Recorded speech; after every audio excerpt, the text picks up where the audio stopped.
Chers paroissiens, bonjour.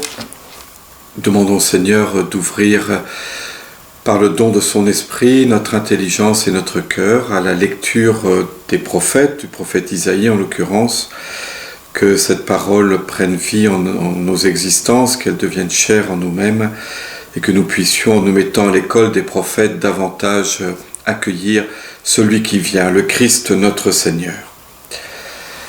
Voilà, nous poursuivons notre méditation à partir du chapitre 40 du livre d'Isaïe, ce début du livre de la consolation qui est introduit par « Consoler, consoler mon peuple ».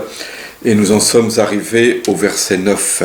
« Monte sur une haute montagne, toi qui portes la bonne nouvelle à Sion, élève la voix avec force, toi qui portes la bonne nouvelle à Jérusalem, élève la voix, ne crains pas, dis aux villes de Juda, voici votre Dieu. » Ce qui frappe à la lecture de ce verset, c'est d'abord à 3 reprises « élève la voix », ou à 2 reprises, mais monte d'abord sur une haute montagne, élève la voix avec force, élève la voix, ne crains pas. Le prophète est appelé par Dieu à clamer un message, non pas à le cacher, à le garder pour lui-même ou à le dire simplement au creux de l'oreille, mais à le proclamer à tous avec une voix qui proclame avec force et à partir d'une haute montagne. Alors, monte sur une haute montagne et celui à qui Dieu s'adresse, c'est le porteur de la bonne nouvelle à Sion.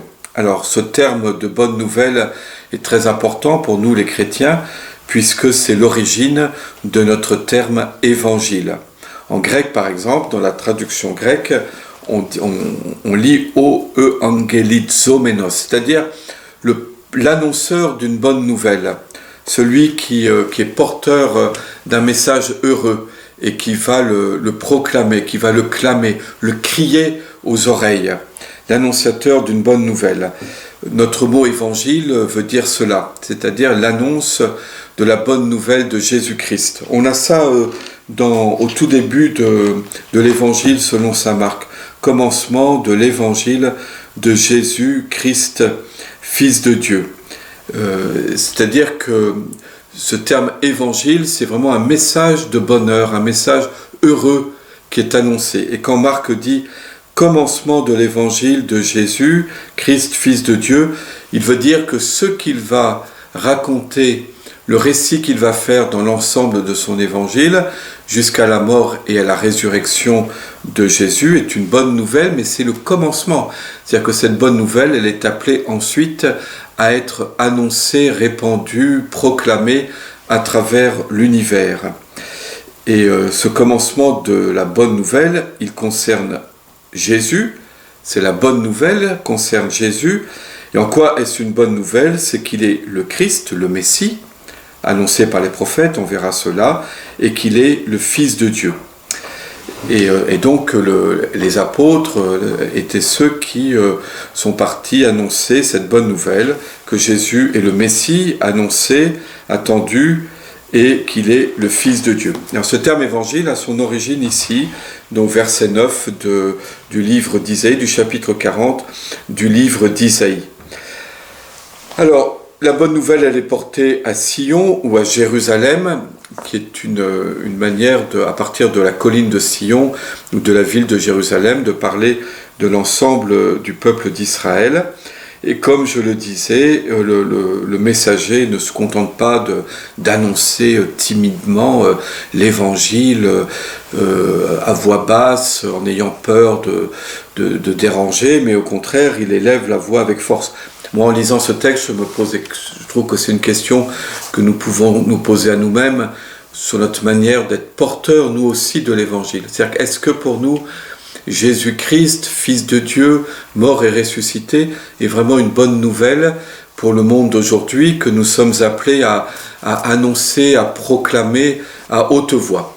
Alors je ne dis pas nécessairement de se mettre à hurler sur les places publiques, c'est pas ça dont il s'agit, mais de ne pas avoir peur, de ne pas être intimidé. Ou plus précisément, parfois je me demande si pour nous véritablement le Christ est vraiment cette bonne nouvelle dont nous sommes les dépositaires. Une bonne nouvelle, on annonce, on n'impose pas. Il ne s'agit pas de forcer les gens à y croire, mais en même temps, nous pouvons nous dire que si Dieu a envoyé son Fils, nous allons le fêter à Noël bientôt, s'il est mort et s'il est ressuscité, c'est pour tous les hommes, c'est pas réservé à quelques-uns. Et donc une bonne nouvelle, ça s'annonce. Et essayons d'imaginer pour nous la meilleure nouvelle que nous ayons apprise dans notre existence. Est-ce que nous l'avons gardée pour nous, ou est-ce que nous n'avons pas eu envie immédiatement de décrocher notre téléphone, de le diffuser sur WhatsApp, les réseaux sociaux, que sais-je. Enfin en tout cas, de faire en sorte que ceux qui nous connaissent, que nous connaissons, puissent partager cette bonne nouvelle. Une bonne nouvelle rend heureux, rend joyeux, nous fait tressailler d'allégresse, nous fait danser de joie. Et on trouve tout cela dans l'Évangile à propos donc ici, enfin dans le livre d'Isaïe, à propos de l'annonce de cette bonne nouvelle. Alors, quelle est cette bonne nouvelle ? Dit aux villes de Juda, voici votre Dieu. Alors, moi, nous sommes à quelque temps avant Noël, et voilà, on peut prendre ces mots pour nous-mêmes. Voici votre Dieu qui vient, voici le béni soit celui qui vient au nom du Seigneur, comme nous le disons comme nous le chantons dans le Sanctus. Et c'est exactement ça que le prophète est chargé de dire aux villes de Juda. D'ailleurs, au passage, on voit bien qu'il ne s'agit pas que de Jérusalem, mais des villes de toutes les villes du pays de Juda. Voici votre Dieu. Il commente, voici le Seigneur Dieu, il vient avec puissance, son bras lui soumet tout, voici le fruit de son travail avec lui, et devant lui son ouvrage. C'est le verset 10. Donc voilà, le Seigneur Dieu vient avec puissance.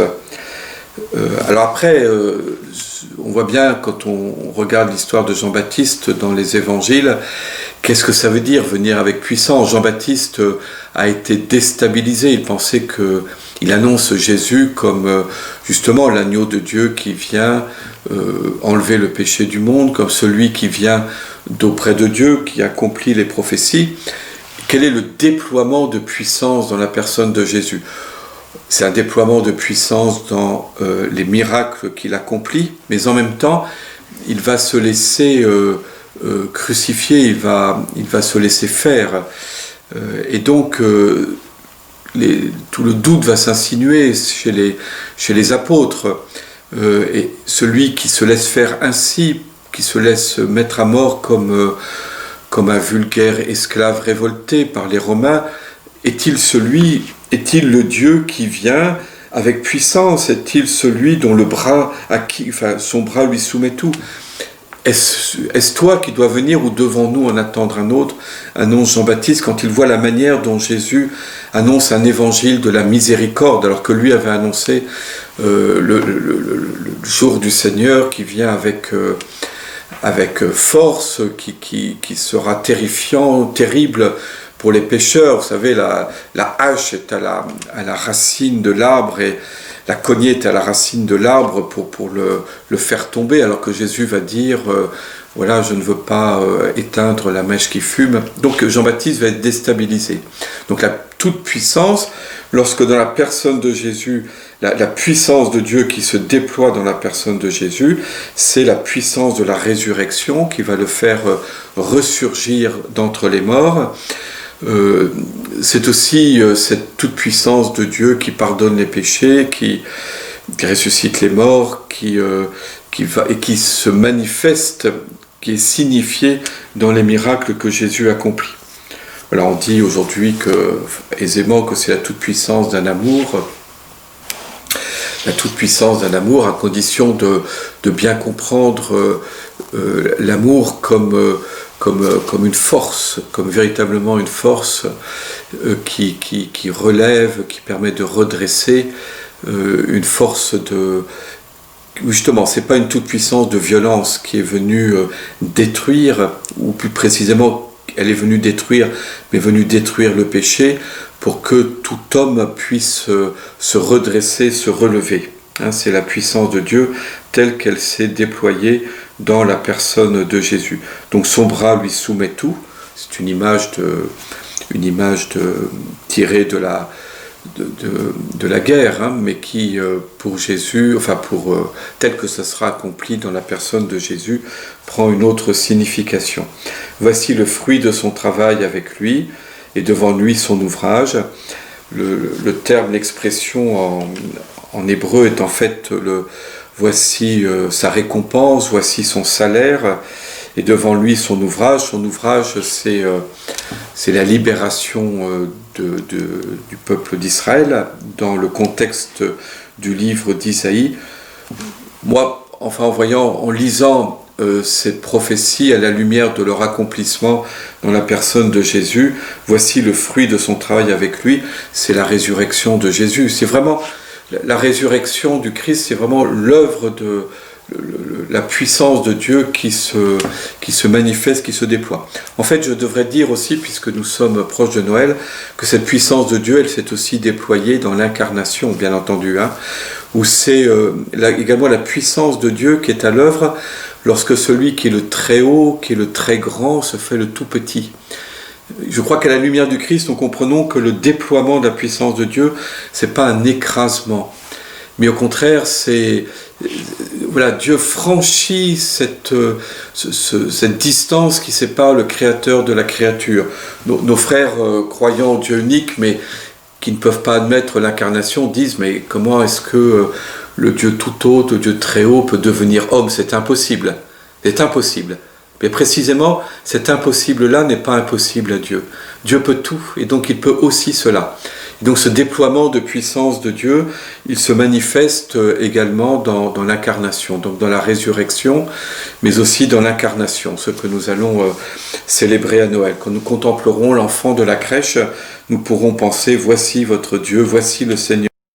Il vient avec puissance et pourtant tout petit, très humble, tout fragile, dans la crèche, son bras lui soumet tout. Voici le fruit de son travail devant lui et devant lui son ouvrage. Je vous dis à demain.